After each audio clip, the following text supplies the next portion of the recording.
Vamos a conversar sobre el tema. Para ello, quiero por favor que me acompañen porque le doy la bienvenida a mi invitado. Joel Linares hoy nos acompaña, además de ser poeta, escultor, gestor.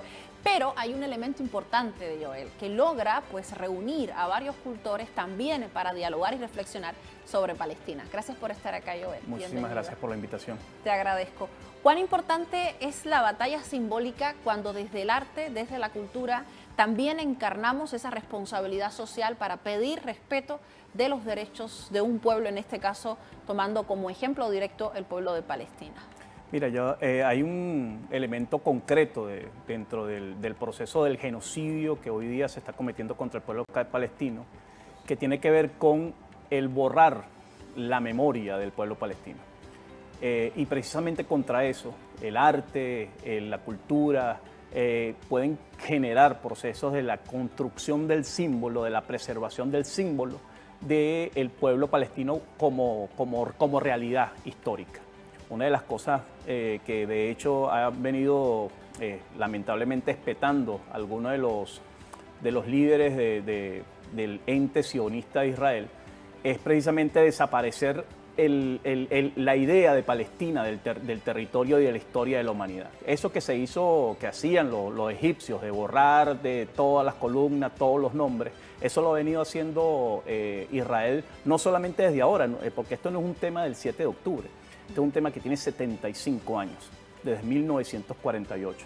Solamente desde 1948 a 1949, más de 530 pueblos palestinos fueron borrados de la faz de la tierra y cambiados sus nombres por nombres judíos. Y eso ustedes lo han mostrado muy bien en cada uno de los encuentros literarios que has estado organizando, de los cuales has sido parte también, en la medida en que es una manera también de recordar, de no dejar pues borrar la memoria, y por otro lado de homenajear a aquellos artistas que también desde Palestina han sido pues asediados, incluso la última poeta pues asesinada, ¿verdad? Eva, y que en esa medida se convierte en otro símbolo de querer pues matar la identidad de un pueblo de manera radical. Fíjate, una de las cosas que dijo hace poco en el último informe del Ministerio de Cultura de Palestina es que 41 artistas de Palestina en el territorio de Gaza fueron asesinados directamente. Y eso precisamente va dirigido específicamente a la destrucción del imaginario y de la voz, a callar la voz del pueblo palestino y del pueblo de la realidad palestina, para poder entonces de esa forma ir avasallando y tomando más territorio.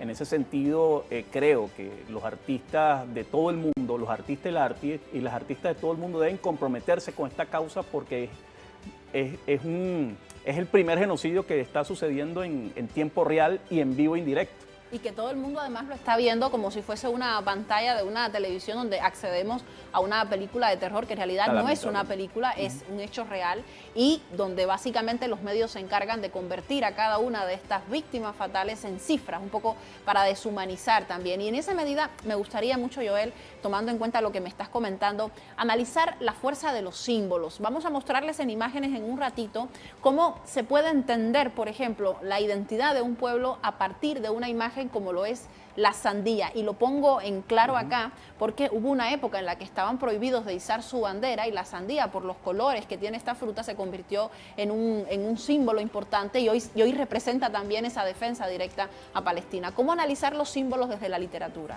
Mira, no solamente la literatura, el arte en general. De hecho, el ser humano es el único ser que tiene la capacidad de la construcción, de construir símbolos. Y el símbolo es importante porque te permite identificarte con otros. De esa forma poder construir identidad. Una de las cosas que precisamente busca el ente sionista es la destrucción del símbolo, para una vez destruido el símbolo, destruir la memoria, y una vez destruida la memoria poder entonces terminar de colonizar de manera efectiva, completa y plena el territorio.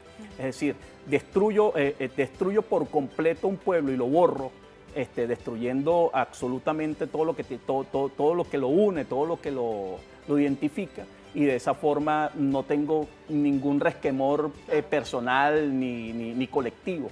Tanto así que incluso el propio ministro de Patrimonio de Israel pidió que se lanzara una bomba atómica sobre la Franja de Gaza para así destruir, para así borrar de la faz de la tierra la historia y la memoria de Palestina.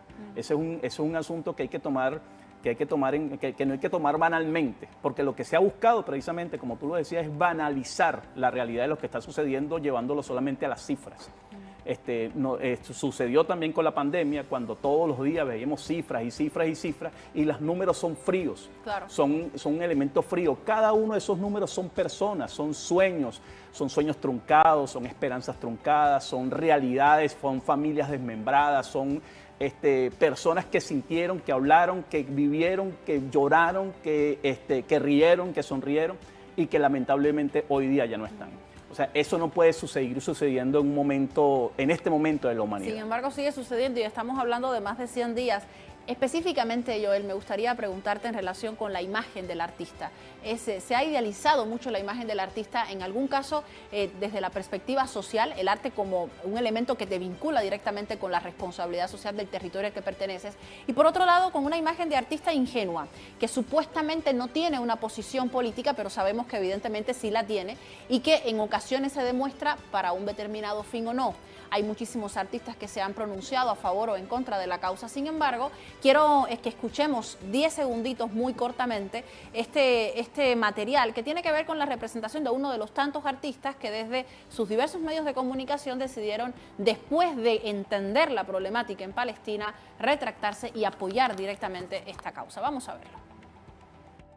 Decidí posponer la salida de mi disco junto con varios videos porque se me hace imposible hacerlo frente a todo el genocidio macabro que destruye lentamente a Palestina. ¿Cuándo fue el día en el que nos deshumanizamos a tal nivel que podemos ver cómo explotan las cabezas de niños y niñas enfrente nuestro y no decimos nada? Esto no lo hago desde el lado del reproche, sino que desde el lado de la decepción como artista. Porque como artista me entristeció el ver que durante toda la premiación de los Grammy nadie dijo nada sobre este genocidio, nada. A la gente del género urbano, que es mi género musical, les pido por favor que utilicen sus redes para denunciar este genocidio. No solo los urbanos, sino que también los artistas de cualquier género, mis colegas y amigos que yo admiro y que quiero, no tienen que tener miedo. René Joel fue uno de los artistas que en una primera instancia decidió pronunciarse a favor de Israel. El desconocimiento, la falta de información fue lo que dominó su primera opinión, y luego decide compartir este video para demostrar que evidentemente estaba equivocado. Esta acción me parece fundamental para entender cómo hoy el mundo se manifiesta, el mundo de la cultura y del arte, ante la causa de Palestina. Falta desinformación en ciertos sectores culturales para entender qué es lo que está pasando. Tiene que ver con un posicionamiento de moda.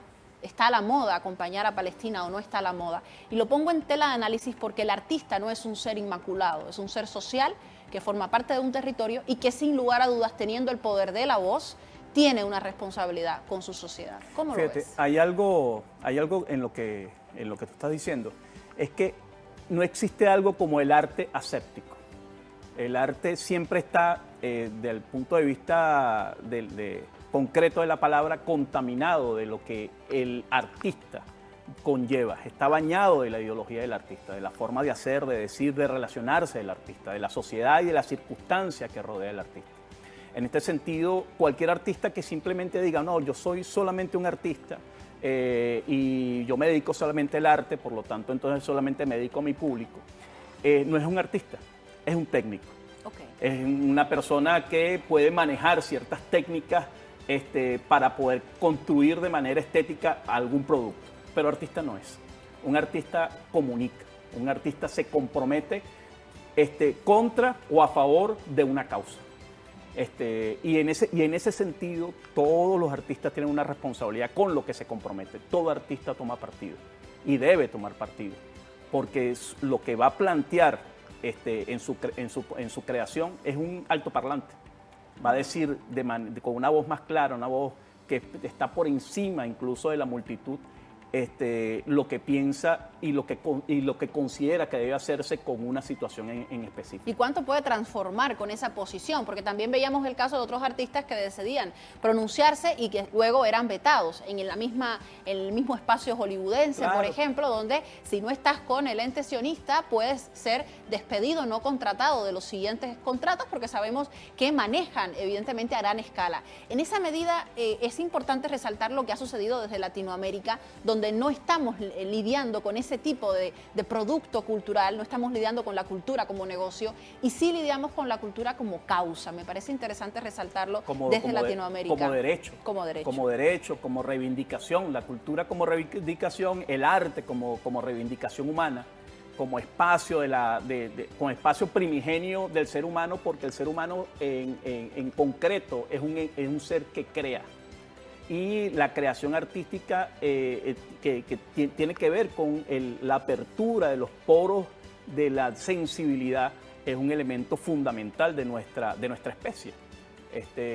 Plantearnos desde ese espacio, desde la creación artística, desde esa realidad concreta, creo que es lo que ha permitido, lo que permite que los artistas en diversos lugares del mundo estén viendo que la causa palestina no solamente es una moda, no es una solidaridad de temporada, sino que es la causa del derecho a existir, como seres humanos. Lo que reivindica el pueblo palestino hoy día, a través de sus artistas, a través de su pueblo, a través de su propia voz y a través de los artistas que estamos con la causa palestina, es el derecho a existir, el derecho a ser, el derecho a no ser vapuleados y empujados a un espacio oscuro de la historia donde se borre nuestra memoria. Nosotros tenemos derecho a ser. Claro. Eso es lo que grita Palestina. La última pregunta que quiero hacerte, Joel, tiene que ver con esa historia que mencionabas inicialmente. Uno de los puntos que estaba en tela de análisis cuando se comenzaba a debatir sobre la pertinencia o no de la autodefensa de Israel, que ya hemos visto que no es una autodefensa en realidad, tenía que ver con la historia y con la historia relacionada con la religión.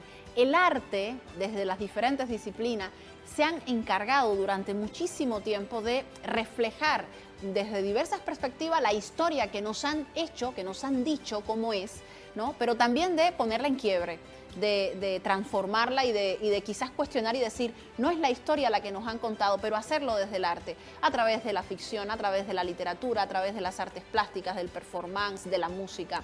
¿Crees tú que es posible transformar esta imagen que tiene el mundo sobre la impunidad de la que hoy goza Israel desde la cultura, desde el arte? ¿Es posible realizar cierta transformación?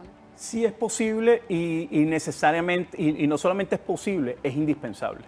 Y esto porque la realidad es que el ente sionista, Israel, el Israel de hoy día, no el Israel histórico, el Israel de hoy día, es una estafa, ya que hablabas de religión, que no es un problema religioso además, pero es una estafa religiosa y es una estafa histórica. Es todo esto porque precisamente incluso el creador del movimiento sionista internacional, que fue un húngaro, era ateo. O sea, no tiene nada que ver con el tema de la religión. Okay. Sin embargo, ha sido tomado la religión para la construcción de un relato, para la construcción de una narrativa que permite a un grupo de la élite, a un grupo privilegiado, tomar y destruir un pueblo. Eso es lo que se ha construido alrededor del Israel que hoy día conocemos. Pero cuando vamos a la profundidad de la historia, cuando vamos a la profundidad de las manifestaciones culturales del territorio, nosotros vemos que incluso a nosotros nos tildan de antisemitas, pero sin embargo es el ente sionista el que está matando a los semitas, porque el pueblo semita son todos los pueblos árabes. Y son ellos los que están asesinando al pueblo árabe. Y es ahí donde entra la cultura con una responsabilidad. Para la construcción de una nueva, no de una nueva narrativa, de la reconstrucción de la narrativa original del territorio. Que fue evidentemente baleada y hecha desaparecer de alguna manera por la fuerza de la palabra, por el poder de la palabra. Muchísimas gracias, querido Joel, por haber estado con nosotros. Gracias por Te agradezco. Muy bien.